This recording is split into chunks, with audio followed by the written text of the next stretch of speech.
Hey guys, what's going on? You're watching Show Me Firearms, and in today's video, we're going to be doing a review of the Mossberg Model 500 12 gauge shotgun. Now, I'm sure that most of you guys watching out there are already very familiar with the Mossberg 500, mainly because it's been around like forever, and it's just been an absolute workhorse in the 12 gauge shotgun world. So yeah, in today's video, we're going to talk about some of the technical details of the Mossberg 500, and then I'll also give you guys my own personal opinions of this 12 gauge shotgun. So yeah, with that out of the way, let's dive right into it.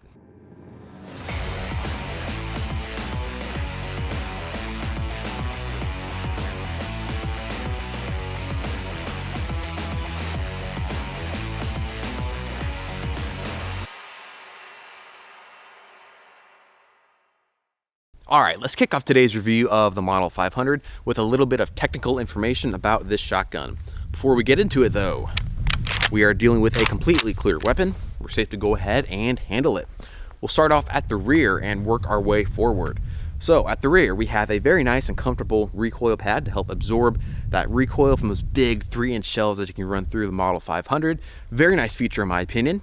We also have a sling swivel stud at the rear and up front, so you can mount a sling if you so choose. Next, we have some very nice wood furniture on both the stock and the grip up front on my particular Model 500. Looks absolutely great in my opinion. Next, we have what I believe is probably the most unique feature of the Model 500, and that is the safety selector is actually mounted on top of the receiver. I believe most pump action shotguns have the safety selector mounted behind the trigger in the trigger guard. I believe that style is called cross bolt safety. Correct me if I'm wrong on that. So that is one thing that is pretty unique about the Model 500, and it was something that kind of drew me to this particular shotgun. I don't really use the manual safety all that much, but it is one kind of cool feature that drew me to this shotgun. On the left hand side of the gun here, we have right behind our trigger, we have our action release. If you guys don't know about pump action shotguns, when the gun is empty, you have to depress that action release lever to allow you to go ahead and pump it and chamber your first round. So that is one pretty cool feature, I think, because I think if I remember right, like the Remington 870 for example, I believe the action release is actually in front of the trigger guard instead of behind it. For me personally, it's just easier to actuate if it's at the rear instead of having to reach awkwardly over here in front of the trigger guard. So that is another feature that drew me to the Model 500. Our receiver and our barrel are both just blued steel. Nothing fancy, but it looks great in my opinion. My particular Model 500 has a 28-inch barrel, and then we've got a 3-inch chamber. For our sighting system, we just have a dual bead sight system, so we have a little brass colored bead right here about halfway or so down the barrel, and then we have a little white bead up front. That's basically all there is to it on the Mossberg Model 500. Pump action shotguns are just such a simple design, and there's just not a whole lot to them. So yeah, that's a little bit of technical information about the Model 500. Now, let's dive into my own personal opinions of this shotgun and what led me to end up purchasing it a couple years ago.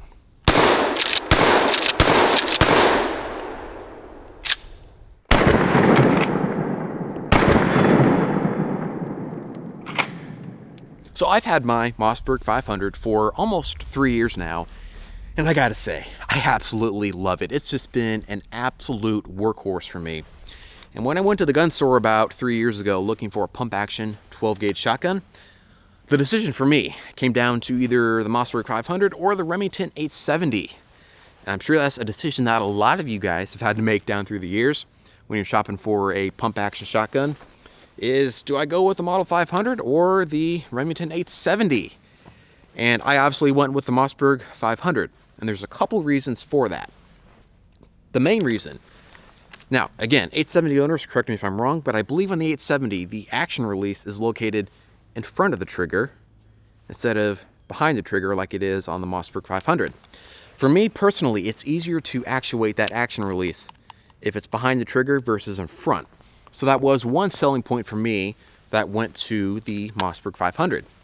The other big selling point for me for the Mossberg was the capacity.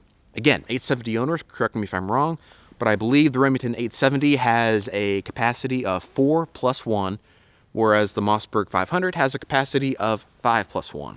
Now, does one round make a huge difference? No, I admit, it doesn't make a huge difference if you have 4+1 or 5+1. But for me personally, I just like to have as much ammo as I can possibly cram into that tube. So 5+1 just sounded a little bit better than 4+1. Again, that's not to knock the 870 or anything like that. It's just, I don't know. For me personally, I just like the thought of 5+1 versus 4+1. So take that for what it's worth. But again, the biggest thing was just the ergonomics of the 500, having the action release behind the trigger instead of in front. And then also, I do kind of like having the safety selector on top of the receiver instead of behind the trigger. That's not, you know, a huge difference, because if it's on the receiver, you can just easily actuate it with your thumb. If it's behind the trigger, you can get at it with your index finger. So that's just whatever. And honestly, I don't use the manual safety all that much on this, because trigger discipline should be your manual safety. Anyway, that's basically what led me to choose the Model 500 over the Remington 870.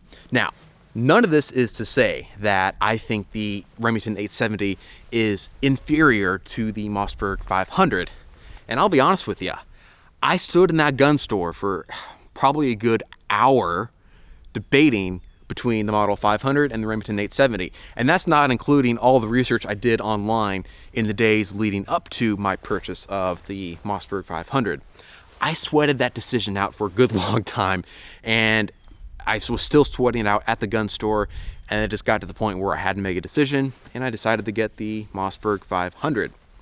Now, that's not to say that I think the 870 is, again, I don't think it's inferior or anything like that.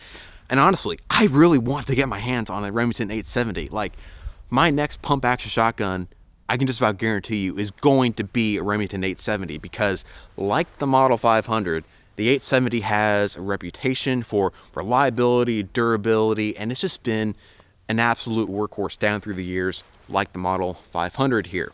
So yeah, I am dying to get my hands on one. Hopefully I can make that happen someday soon, and then we can do a video directly comparing the Model 500 to the Remington 870. And if I had to guess, the outcome of that video will be that these two pump action shotguns are neck and neck, because they're both just absolutely fantastic shotguns, and you can't go wrong with either one. But again, for me, my first pump action shotgun, I got the Model 500 just because of a few minor things, like where the action release is located, or 5+1 instead of 4+1 capacity. Both of those things are not deal breakers for either shotgun. And honestly, like I said, I was sweating that decision out so much, I had to find something to get me to make a decision, because that was not an easy decision to make. And yeah, so here we are. 3 years later, got the Mossberg 500. Been an absolute workhorse for me. I love it, but I'm still hoping to get my hands on an 870 someday soon. So there you have it, guys. That is some technical information about the Mossberg 500, and also my own personal assessment and opinions of the Mossberg Model 500.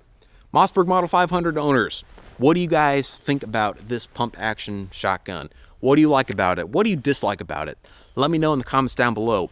And Remington 870 owners, feel free to chime in as well. Tell me about what you like about the 870, and tell me all the reasons why I need to buy one, because I do need to buy one, and I can use all the encouragement I can get to finally go out and get one. So yeah, there's that for you. Let me know what you guys think about all this down in the comment section.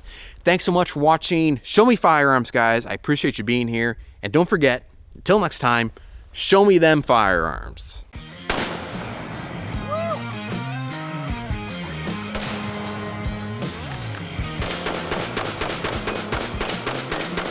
What a way to set off a monster mower, am I right?